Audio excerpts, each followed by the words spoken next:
कहने के लिए तो ये कहें कि माननीय प्रधानमंत्री नरेंद्र मोदी जी भी एक गरीब घर से आए हैं।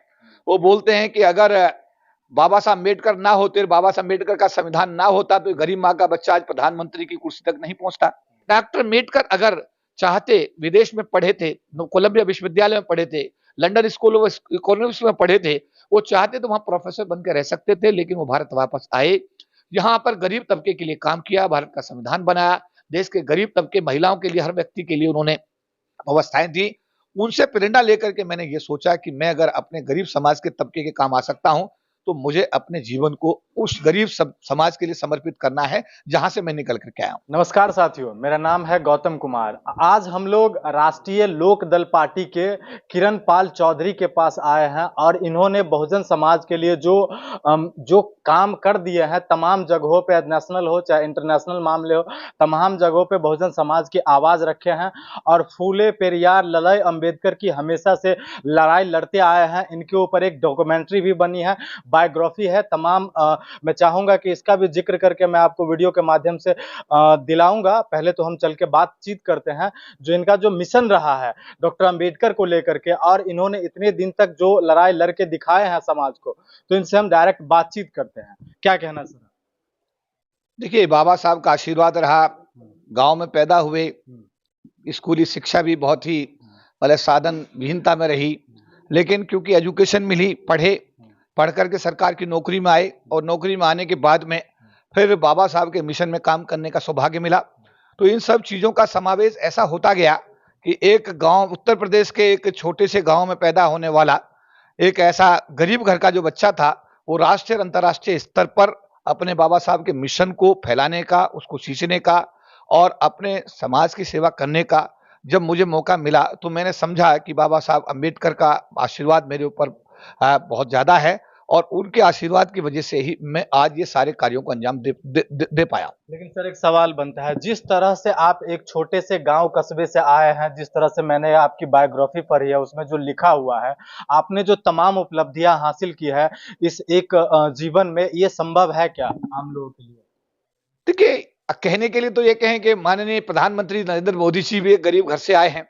वो बोलते हैं कि अगर बाबा साहब अम्बेडकर ना होते, बाबा साहब अम्बेडकर का संविधान ना होता तो गरीब माँ का बच्चा आज प्रधानमंत्री की कुर्सी तक नहीं पहुंचता।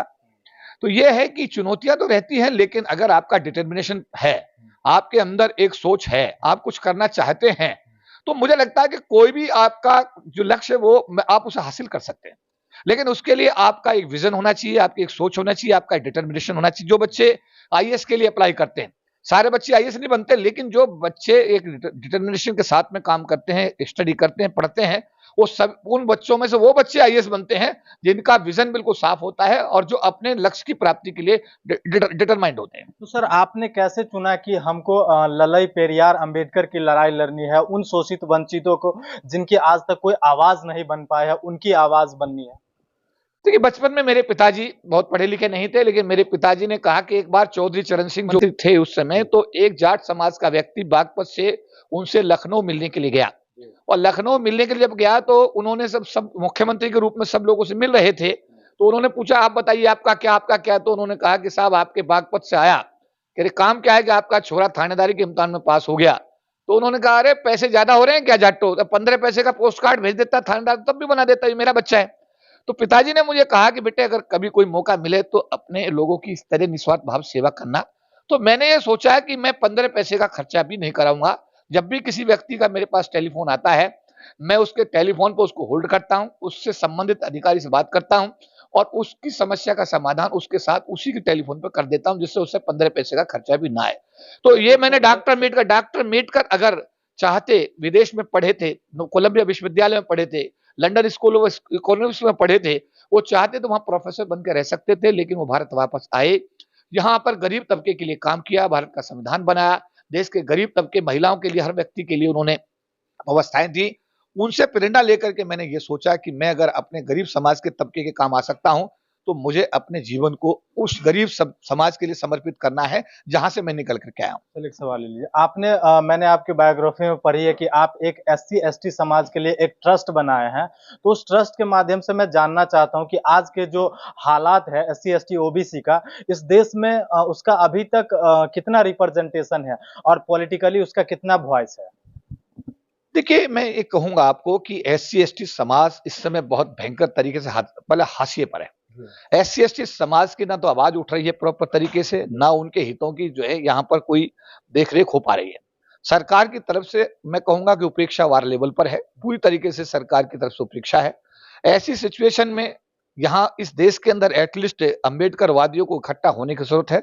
मैं आपके टीवी चैनल के माध्यम से सभी अंबेडकर के जो अनुयायी हैं, उनके जो फॉलोअर्स हैं, उनको आह्वान करता हूं कि वो लोग अपने सभी संगठनों की परिधि को तोड़ करके सब लोग बाबा साहब को अपना सब कुछ स्वीकार करते हुए एकजुट होकर इकट्ठे होकर के आने वाले दिनों में अपने समाज की अगर आवाज उठाते हैं तो निश्चित रूप से इस समाज की समस्याओं को समाधान कराने में हम लोग कामयाब हो जाएंगे।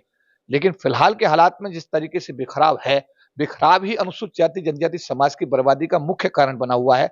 मेरा यही सोच है, मेरा यही मिशन है कि सब लोग इकट्ठे हों, एकजुट हों, एक दूसरे से प्यार करें, एक दूसरे का साथ दें और इकट्ठे जिस दिन अनुसूचित जाति जनजाति समाज के लोग हो जाएंगे, वो भी समाज के लोग इकट्ठे हो जाएंगे, तो भारत में एक नया सवेरा होगा। इस गरीब तबके के लिए नई दिशाएं खुलेंगी। इस गरीब तबके का मैं कहूंगा कि पूरा डेवलपमेंट होगा और ये गरीब तबका भारत की मूलधारा में आ क्या जाएगा। क्या क्या लगता है सर, जिस तरह से आज देश की हालात है, अगर बहुजन समाज की हालात अगर इसी तरह रही तो इस देश को विश्व गुरु बनना या डेवलप होना संभव है क्या? देखिए, मैं फिर जिम्मेदारी के साथ कहूंगा कि जब तक इस देश की जो एससी समाज है, एसटी समाज है, ओबीसी समाज है, जो गरीब तबका है, चाहे माइनॉरिटी है, चाहे जनरल कैटेगरी का है, जब तक ये देश राष्ट्र की मूलधारा में नहीं आता, जब तक आप इसको शिक्षा की व्यवस्थाएं नहीं देते, जब तक आप इसको स्वास्थ्य सेवा नहीं देते, मैं बहुत जिम्मेदारी से बात कहूंगा कि ये चीज जब तक सरकार नहीं करती है तब तक राष्ट्र को विश्व गुरु बनाने की बात तो छोड़िए साहब। अभी तो राष्ट्र की स्थिति यह है, भारत राष्ट्र की, कि अस्पतालों में लोगों के लिए ऑक्सीजन नहीं है, लोग जो मर जाते हैं उनके लिए इवन एम्बुलेंस नहीं है। हम हर रोज देखते हैं कोई साइकिल पे डेड बॉडी लेके जा रहा है और कोई अपना मतलब कंधे पर रख के लेके जा रहा है। तो ये एक हमारे वर्तमान जो ये हमारे देश का आज की डेट में कड़वा सच है। इस देश के 90% संसाधनों पे चंद लोगों का कब्जा है और भारत का जो इस देश के विकास के लिए काम करता है, दिन रात इस भारत को भारत बनाता है, एक विकसित भारत बनाने के लिए जो काम कर रहा है, सरकार के पास उस समाज के विकास के लिए कोई एजेंडा ही नहीं है।